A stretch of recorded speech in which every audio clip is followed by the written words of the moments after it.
시작하겠습니다. 진보당 대변인 홍성규입니다. 두 가지 말씀 드리겠습니다. 첫 번째입니다. 노조법 2, 3조를 거부하는 대통령은 노동약자 보호 운운할 자격이 없습니다. 윤석열 대통령이 이른바 민생토론회를 통해서 노동약자 지원과 보호를 위한 법률 제정과 노동법원 설치를 언급했습니다. 누가 보면 대통령이 우리 노동자들을 퍽이나 위하는 줄 잠시 착각할 법도 합니다. 그러나 결론부터 말하자면 노조법 2, 3조 개정을 완강하게 거부하고 있는 대통령은 노동약자 보호 등등을 운운할 자격이 없습니다. 대한민국 헌법 제33조에는 노동 3권이 분명히 명시되어 있습니다. 지난 1948년 헌법 제정 이후 단 한 번도 수정된 적이 없는 조항이지만 동시에 지난 76년간 제대로 지켜진 적도 없다는 것이 정말로 슬프고도 분노스러운 현실입니다. 노동조합 결성이 당연한 권리로 보장되어 있지만 삼성 등 재벌을 비롯한 사용자 측은 물론 정부까지도 공공연히 나서 노동 3권을 탄압했습니다. 멀리 갈 것도 없이 건폭몰이로 우리 노동자들을 죽음으로까지 내몰았던 현 정부의 행태부터 돌아보십시오. 그러니 대한민국에서는 법을 전공한 검찰 출신의 대통령까지 등장했음에도 헌법 정신에 입각한 제대로 된 법치주의는 아예 존재했던 적이 없는 셈입니다.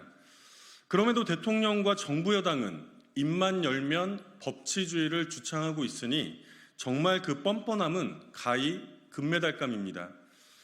정말로 노동자를 위해 보겠다면 대통령의 발언에 일말의 진심이라도 담겨 있다면 노조법 2, 3조 개정부터 수용하십시오.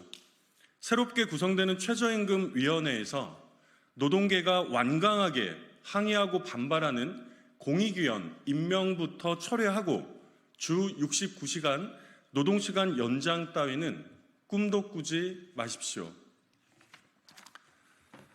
두 번째입니다. 사법 시스템 붕괴 시도 대통령이 하고 있습니다.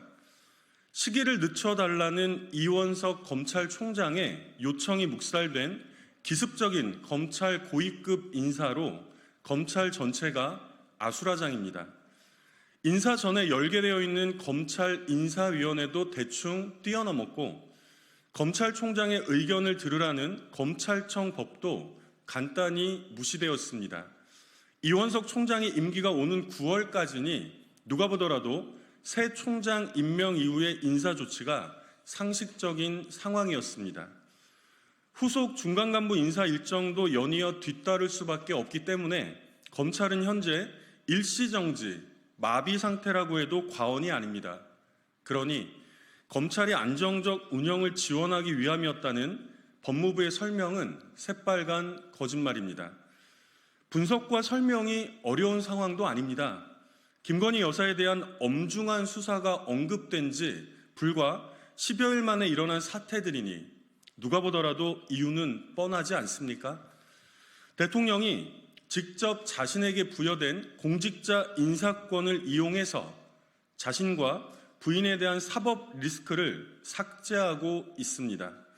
민정수석실을 부활시킨 직후에 벌어진 일들이니 김주현 수석의 임명 이유도 재차 거듭 확인된 셈입니다.